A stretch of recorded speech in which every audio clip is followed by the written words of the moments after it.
Hariom. Welcome to our YouTube channel let's create history. और noun हम complete कर चुके हैं। आज हम नया टॉपिक शुरू करेंगे जो कि है pronoun.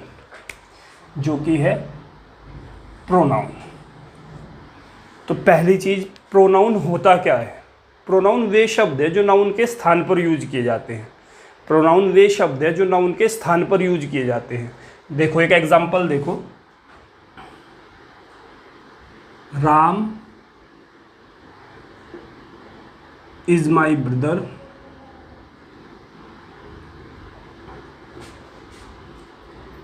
Ram lives in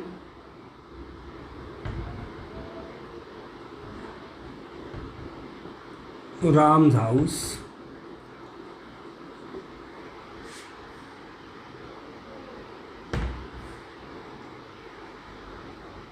Ram never tells a lie. Ram goes to Ram's school every day। देखो एक कुछ मैंने सेंटेंस लिखा है, Ram is my brother, Ram lives in Ram's house, Ram never tells a lie, Ram goes to Ram's school every day. तो राम क्या है? Noun है। राम क्या है? नाउन है। अब नाउन के स्थान पर राम की जगह आप क्या यूज कर सकते हो? ही। राम्स हाउस की जगह क्या यूज कर सकते हो? His house. राम की जगह क्या यूज कर सकते हो? ही।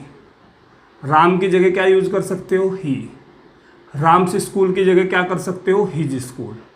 ठीक है। तो इससे क्या हो रहा है? ये सब जो शब्द नाउन को रिप्लेस कर रहे हैं, वो सारे के सारे क्या हैं? राम को जो रिप्लेस कर रहे हैं, जो नाउन को रिप्लेस कर रहे हैं, वो सारे के सारे प्रोनाउन है। Ram is my brother, he lives in his house, he never tells a lie, Ram goes to Ram's school every day. ठीक है भाई, Ram goes to Ram's school every day. तो मैंने राम की जगह ही लगाया, राम्स की जगह हिज लगा दिया, राम की जगह ही लगाया, राम की जगह ही लगाया, राम्स की जगह हिज लगा दिया। तो ये सारे के सारे क्या हैं? सारे के सारे ये प्रोनाउन है। तो प्रोनाउन का फायदा क्या होता है? एक तो रिपीटिशन को अवॉइड करने के लिए, अवॉइड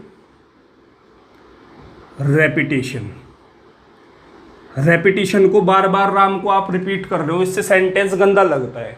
ठीक है, बार बार रिपीटिशन हो रही है, राम राम राम राम राम्स, ये बार बार रिपीटिशन हो रखी है। तो अवॉइड रिपीटिशन के लिए राम का प्रयोग, प्रोनाउन का प्रयोग किया जाता है। और सेंटेंस को ब्यूटीफुल बनाने के लिए, सुंदर बनाने के लिए प्रयोग किया जाता है। सेंटेंस को ब्यूटीफुल बनाने के लिए, सुंदर बनाने के लिए प्रोनाउन का प्रयोग किया जाता है।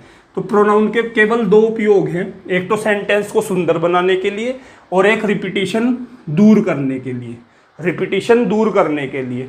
तो वे शब्द जो नाउन के स्थान पर प्रयोग किए जाते हैं ताकि रिपीटिशन ना हो, सेंटेंस सुंदर बन सके, उन्हें क्या बोलते हैं? प्रोनाउन बोलते हैं।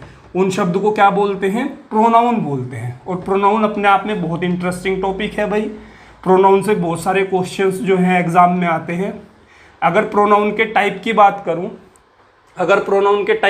करूं तो 10 टाइप हैं प्रोनाउन के। पहला है पर्सनल प्रोनाउन, पहला टाइप है पर्सनल प्रोनाउन।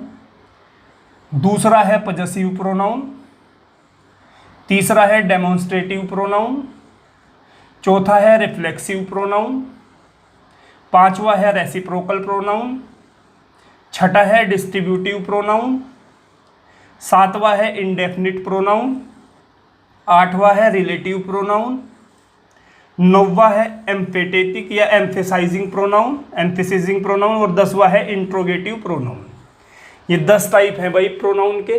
पहला पर्सनल प्रोनाउन, दूसरा पजेसिव प्रोनाउन, तीसरा डेमोन्स्ट्रेटिव प्रोनाउन, चौथा रिफ्लेक्सिव प्रोनाउन, पांचवा रेसिप्रोकल प्रोनाउन, छठा डिस्ट्रीब्यूटिव प्रोनाउन, सातवां इंडेफिनिट प्रोनाउन, आठवां रिलेटिव प्रोनाउन, नौवां एम्फेटिक या एम्फेसाइजिंग प्रोनाउन और 10वां इंट्रोगेटिव प्रोनाउन। तो ये नाउन के टाइप है। एक एक करके सारे टाइप्स हम देखेंगे, क्या क्या उनमें एरर आती है, किस किस तरह के उनसे क्वेश्चन पूछे जाते हैं। तो एक एक करके हम सारे के सारे टाइप्स प्रोनाउन के देखेंगे। सबसे पहले हम देखते हैं पर्सनल प्रोनाउन। ठीक है भाई, सबसे पहले देखते हैं पर्सनल प्रोनाउन। पर्सनल प्रोनाउन देखते हैं। देखो 3 पर्सन होते हैं, तीन पर्सन होते हैं, एक बात को कहने वाला मैं या हम, दूसरा बात को सुनने वाला आप लोग, और तीसरा जिसके बारे में बात की जा रही है जो नॉन एक्शन में है, थर्ड पर्सन। तो तीन पर्सन होते हैं, फर्स्ट पर्सन, सेकंड पर्सन और थर्ड पर्सन। पर्सन कितने होते हैं? तीन पर्सन। पहला पर्सन क्या होता है? स्पीकर, जो बात को कहता है, आई और वी, ठीक है। सेकंड पर्सन क्या होता है? आप लोग, जो बात को सुन रहे हैं, सेकंड पर्सन। और थर्ड पर्सन क्या होता है? जिसके बारे में बात कही जाती है, थर्ड पर्सन। नॉन एक्टिव, जिसके बारे में बात की जाती है वो एक्टिव नहीं होता, थर्ड पर्सन। तो तीन पर्सन होते हैं भाई। फर्स्ट पर्सन क्या है? आई और वी। फर्स्ट पर्सन क्या है? आई और वी, ठीक है। सेकंड पर्सन क्या है? यू। थर्ड पर्सन क्या है? He, she, it, they. ये थर्ड पर्सन है। I, he, she, it, they, third person है। अगर सब्जेक्टिव केस में अगर सब्जेक्ट की तरह यूज करोगे तो आपको ये लगाना पड़ेगा, I, we, you, he, she, it, they. Subject की तरह आपको ये लगाना पड़ेगा। देखो भाई, सेंटेंस कैसे बनता है? Subject, verb, object. अगर वर्ब से पहले कुछ आ रखा है तो वो सब्जेक्टिव केस होगा। वर्ब से पहले जो भी आ रखा है वो सब्जेक्टिव केस होगा। तो सब्जेक्टिव केस में ये सब लगाने पड़ेंगे आपको, I, we, you, he, she, it, they, ये सब्जेक्टिव केस। अगर वर्ब के बाद कुछ भी आ रहा है तो ऑब्जेक्टिव केस आपको लगाना पड़ेगा। आई का मी हो जाएगा, वी का अस हो जाएगा, यू का यू ही रहेगा, ही का हिम हो जाएगा, शी का हर हो जाएगा, इट, देम, ठीक है। अब पजेसिव केस दो होते हैं, एक पजेसिव एडजेक्टिव, ये सारे पजेसिव एडजेक्टिव है, इनके बाद नाउन आना जरूरी है, इनके बाद नाउन आना जरूरी है, इनके बाद 100% नाउन आएगा। और एक होता है पजेसिव प्रोनाउन, इनके बारे में डिटेल में देखेंगे हम। पजेसिव प्रोनाउन क्या होता है? जो पजेसिव केस और नाउन दोनों को रिप्लेस करे। माइन ये अकेले आएंगे, इनके बाद नाउन नहीं आता। Ours, yours, his, hers, its, theirs, तो ये पजेसिव प्रोनाउन है, इनके बाद नाउन नहीं आता। अब देखो, आई जो है प्रेजेंट इंडेफिनिट में, प्रेजेंट इंडेफिनिट और प्रेजेंट परफेक्ट में बहुवचन माना जाता है। प्रेजेंट परफेक्ट में बहुवचन है, बाकी सब जगह एक वचन है। आई क्या है? प्रेजेंट इंडेफिनिट और प्रेजेंट परफेक्ट में बहुवचन है, बाकी सब एक वचन है, ठीक है। अगर आई का बहुवचन बनाना है तो वी बन जाएगा, यू का एक वचन और बहुवचन दोनों यू होगा, ही का बहुवचन दे होगा, शी का बहुवचन भी दे होगा, इट का बहुवचन भी दे होगा, ठीक है भाई। ये फर्स्ट पर्सन है, ये बात को कहने वाले हैं। फर्स्ट पर्सन क्या है? ये स्पीकर है। तो फर्स्ट पर्सन ये क्या है भाई? स्पीकर है, बात को कहने वाले हैं, स्पीकर। सेकंड पर्सन क्या है? ये लिसनर है, ये बात को सुनने वाला है, लिसनर, बात को सुनने वाला है, लिसनर। और ये थर्ड पर्सन क्या है? नॉन एक्टिव है, इनके बारे में बात होती है, ना ये स्पीकर है ना ये लिसनर है, इनके बारे में बात होती है, नॉन एक्टिव है। तो डायरेक्ट इनडायरेक्ट में इनका बहुत यूज होगा। फिलहाल भी आप इन्हें ध्यान से देखें। पर्सनल प्रोनाउन, ये आपके 7 पर्सनल प्रोनाउन है, 1, 2, 3, 4, 5, 6, 7। ये सब्जेक्टिव केस है, इनका यही ऑब्जेक्टिव केस है। 7 ऑब्जेक्टिव केस हो गए। आई का मी, वी का अस, यू का यू, ही का हिम, हर, इट, देम, ये 7 इनके क्या हो गए भाई? ऑब्जेक्टिव केस हो गए। और 7 ही इनके पजेसिव प्रोनाउन वाले केस हो गए, mine, ours, yours, his, hers, its, theirs. तो ये इनके पजेसिव केस हो गए। ये आपके पर्सनल प्रोनाउन है। पर्सनल प्रोनाउन से किस तरह की एरर आती है अब देखते हैं, ठीक है भाई। चलो इन्हें देखो पहला सेंटेंस है, him decided that me would come. तो आपको हमने बताया था कि ये सब्जेक्ट है, ये वर्ब है और ये ऑब्जेक्ट है। तो वर्ब से पहले जो भी आएगा वो सब्जेक्टिव केस होगा। अब डिसाइडेड क्या है? वर्ब है। डिसाइडेड क्या है? वर्ब है। वर्ब से पहले जो भी आएगा वो सब्जेक्टिव केस होगा, ऑब्जेक्टिव केस नहीं आएगा। यहाँ पे क्या आएगा? ही आएगा। अब यहाँ पे देखो, वुड कम एक वर्ब है, वर्ब से पहले सब्जेक्टिव केस आएगा तो यहाँ पे आई आएगा। पहला सेंटेंस में गलती थी, ही decided that I would come. अब दूसरा सेंटेंस देखो, द प्रिंसिपल स्कोल्डेड। ये क्या है? वर्ब है। और वर्ब के बाद क्या आता है? वर्ब के बाद हमेशा ऑब्जेक्टिव केस आता है। तो आई नहीं आएगा, क्या आएगा? मी आएगा। जहाँ पे सब्जेक्टिव केस की जरूरत है वहाँ पे सब्जेक्टिव केस लगाओ, जहाँ पे ऑब्जेक्टिव केस की जरूरत है वहाँ पे ऑब्जेक्टिव केस लगाओ। सब्जेक्ट की जगह सब्जेक्ट, ऑब्जेक्ट की जगह ऑब्जेक्ट। अब ये क्या है? टू प्रीपोजिशन है। टू क्या है? प्रीपोजिशन है। टू क्या है? प्रीपोजिशन है। और प्रीपोजिशन के बाद याद रखो भाई, प्रीपोजिशन के बाद हमेशा ऑब्जेक्टिव केस आता है। प्रीपोजिशन के बाद हमेशा ऑब्जेक्टिव केस आता है। ये 2 रूल याद रख लेना, वर्ब से पहले सब्जेक्टिव केस, वर्ब के बाद ऑब्जेक्टिव केस, प्रीपोजिशन के बाद हमेशा ऑब्जेक्टिव केस। तो ये प्रीपोजिशन है, प्रीपोजिशन के बाद क्या आएगा, ऑब्जेक्टिव केस आएगा। ये सेंटेंस इसलिए गलत है।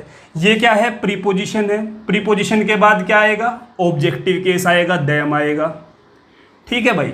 ये क्या है, बिटवीन, प्रीपोजिशन है, प्रीपोजिशन के बाद क्या आएगा, ऑब्जेक्टिव केस आएगा, सी नहीं आएगा, हर आएगा।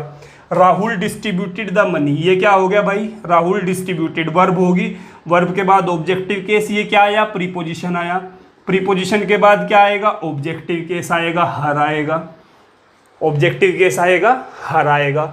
शी लाइक आई एम, इस सेंटेंस को बहुत ध्यान से देखो। लाइक एक वर्ब होती है, लाइक एक वर्ब होती है, लाइक का मतलब क्या होता है, पसंद करना। लेकिन लाइक अगर वर्ब होती तो शी के साथ लाइक्स आ जाता, और वर्ब यहाँ पे भी गिवन है, तो इसका मतलब लाइक यहाँ वर्ब का काम नहीं कर रही, लाइक प्रीपोजिशन का काम कर रही है। हमने पहले भी पढ़ा था कि हम क्या कर रहे हैं, फंक्शनल ग्रामर पे काम कर रहे हैं। वर्ड्स के फंक्शन देखेंगे, किस तरीके से फंक्शनली यूज हो रहा है, अर्थ हम वर्ब के फंक्शन के अनुसार लगाएंगे, फंक्शन कहाँ पे यूज हो रहा है। अब ये देखो, ये लाइक कहाँ कैसे यूज हो रहा है, लाइक वर्ब की तरह यूज नहीं हो रहा, प्रीपोजिशन की तरह यूज हो रहा है। ठीक है। शी लाइक, वह, लाइक का मतलब है जैसे, यहाँ पे लाइक का मतलब क्या निकल के आ रहा है, जैसे। तो शी लाइक मी, ये लाइक क्या है, प्रीपोजिशन है, प्रीपोजिशन की वजह से आई की जगह क्या आएगा, मी आएगा। और मेन सब्जेक्ट क्या है, यहाँ पे शी है, मेन सब्जेक्ट क्या है, शी है, वह मेरे जैसे। ठीक है। लाइक प्रीपोजिशन और आई की जगह क्या आ गया, मी आ गया। मेन सब्जेक्ट क्या है, शी, तो वर्ब भी शी के अनुसार लगेगी, एम नहीं लगेगा, इज लगेगा। लाइक यहाँ पे प्रीपोजिशन का काम कर रहा है। देखो, लाइक का मतलब एक तो होता है पसंद करना, लाइक का मतलब एक होता है पसंद करना। अगर ये वर्ब की तरह काम करे तो लाइक का मतलब होता है पसंद करना। ठीक है।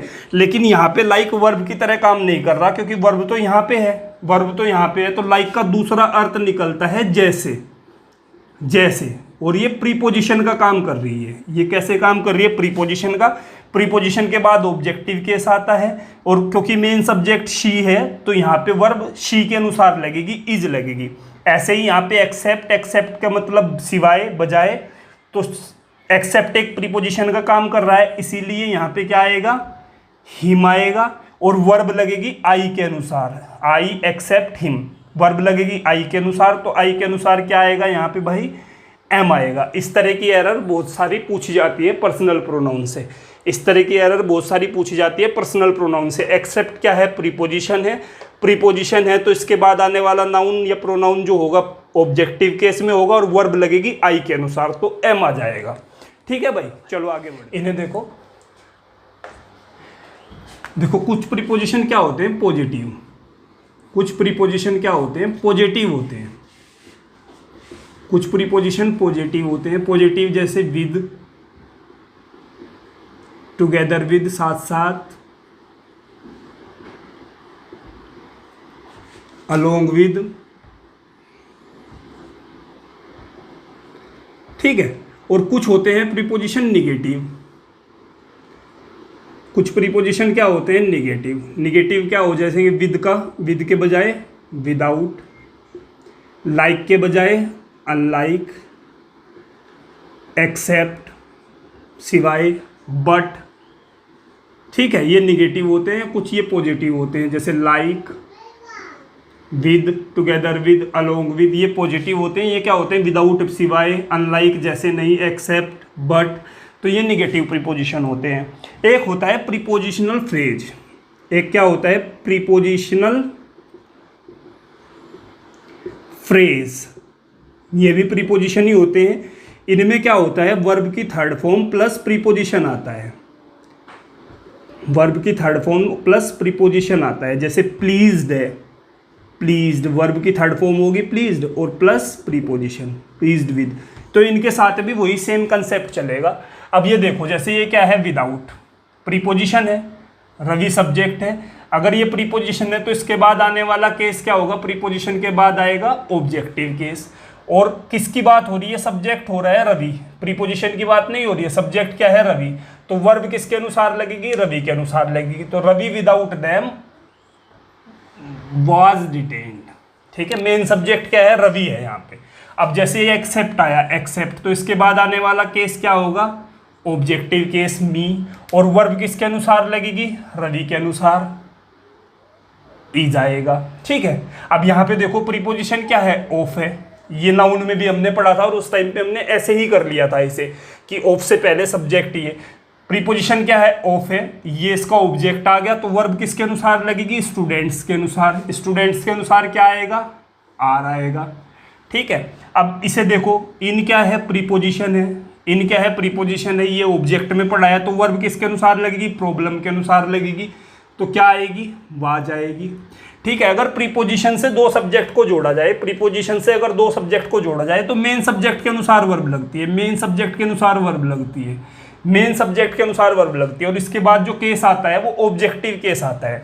अब ये क्या है, फॉलोड, वर्ब की थर्ड फॉर्म, और ये प्रीपोजिशन, प्रीपोजिशनल फ्रेज हो गया। ये क्या हो गया, वर्ब की third form plus preposition, prepositional phrase हो गया, प्रीपोजिशनल फ्रेज हो गया। तो क्या होगा भाई, इसके बाद आने वाला ऑब्जेक्ट होगा, इसके बाद जो केस आएगा ऑब्जेक्टिव केस आएगा, और वर्ब लगेगी मेन सब्जेक्ट के अनुसार, सी के अनुसार, तो क्या आएगा यहाँ पे, वाज आएगा। यहाँ पे क्या आएगा, वाज आएगा। अब इसे देखते हैं, प्लीज वर्ब की थर्ड फॉर्म और प्रीपोजिशन, तो ये क्या हो गया, प्रीपोजिशनल फ्रेज हो गया। तो इसके बाद ऑब्जेक्टिव केस, ये पढ़ा है ऑब्जेक्टिव केस, वर्ब किसके अनुसार लगेगी, सब्जेक्ट के अनुसार लगेगी, तो आई के अनुसार क्या आएगा, यहाँ पे एम आएगा। ठीक है, अब इसे देखते हैं, he like I, like mangoes, he like I, वह मेरे जैसे, दो बार लाइक आया है भाई, एक ये लाइक, एक ये लाइक, तो ही लाइक आई, इसे ध्यान से समझो, वह मेरे जैसे पसंद करता है मैंगोज को, तो ये तो वर्ब होगी, और ये क्या है, प्रीपोजिशन है, ये लाइक प्रीपोजिशन है। इस तरह के सवाल घुमाएंगे आपको, ही लाइक आई, तो ही लाइक मी, वर्ब किसके अनुसार लगेगी, ही के अनुसार लगेगी, ही सिंगुलर है तो लाइक में क्या लगेगा, लाइक्स लगेगा, ही लाइक मी लाइक्स मैंगोज। अब इसके बाद देखो, शिखा लाइक क्रिकेट, शिखा क्रिकेट जैसी है, क्रिकेट के जैसी नहीं होगी, क्रिकेट पसंद करती है, तो ये तो वर्ब है, she likes, Shikha likes cricket, Shikha cricket पसंद करती है, कैसे पसंद करती है, जैसे तेंदुलकर, तो ये क्या है, यहाँ पे प्रीपोजिशन है। तो इन दो सेंटेंसेस को बहुत ध्यान से देखना भाई, लाइक प्रीपोजिशन का काम कैसे करता है और वर्ब का काम कैसे करता है, ये बहुत इंपॉर्टेंट है। ठीक है, तो ये पर्सनल प्रोनाउन से रिलेटेड कुछ एरर्स हैं जो हमने आज देखी। इसके बाद कल भी हम पर्सनल प्रोनाउन को ही डिस्कस करेंगे, कल पर्सनल प्रोनाउन पूरा फिनिश कर देंगे। ठीक है भाई, अगर आपको चैनल अच्छा लग रहा है तो इसे प्लीज़ लाइक करें, शेयर करें, अपने दोस्तों में जितना भी ज़्यादा हो सके सब्सक्राइब करें, और जुड़े रहे चैनल से सारी कंप्लीट नॉलेज लेने के लिए कॉम्पिटिटिव इंग्लिश की। ठीक है, जय हिंद, जय भारत। आज के लिए